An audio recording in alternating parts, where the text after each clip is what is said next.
Hi അസ്സലാമു അലൈക്കും. എന്തൊക്കെ മുത്തുമണികളെ വിശേഷം? എല്ലാവർക്കും സുഖമല്ല. അപ്പോൾ ഞാനൊരു കാര്യം ചോദിക്കാൻ വന്നേ കേട്ടോ. എന്താണെന്നുള്ളത് ആരോടും ചോദിക്കണ ഒരു ചോദ്യമല്ലേ, സുഖമല്ലേ എന്ന്. അപ്പോൾ നമ്മളെന്ത് പറയും തിരിച്ച്? സുഖമാണ് അൽഹംദുലില്ലാ എന്നൊക്കെ പറയും. അപ്പോൾ ശരിക്കും ഈ സുഖമുള്ളവരാണോ അങ്ങനെ പറയണത്, അത് വെറുതെ പറയാണോ? അപ്പോൾ എല്ലാവരും നുണ പറയുന്ന ആൾക്കാരാ തോന്നുന്നുണ്ട് അല്ലേ. ആരോട് നമ്മൾ സുഖമല്ല, പിന്നെ ഓലെ ഇടങ്ങാറും ബുദ്ധിമുട്ടും കഷ്ടപ്പാടും നമ്മളോട് പറയുന്നത്. അപ്പോൾ ഇതിലെന്താ നമ്മൾ മനസ്സിലാക്കണ്ടേ? അപ്പോൾ സുഖം ഉണ്ടായിട്ട് പറയാനില്ലല്ലേ, സുഖമല്ല അതൊരു വെറും വാക്ക് പറയാൻ തോന്നുന്നുണ്ട് അല്ലേ. ഇങ്ങനെ ആലോചിച്ചപ്പോൾ എനിക്കൊരു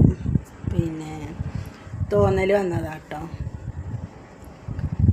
അപ്പോൾ എല്ലാവരും പറ്റിച്ചാണ്. പൂച്ച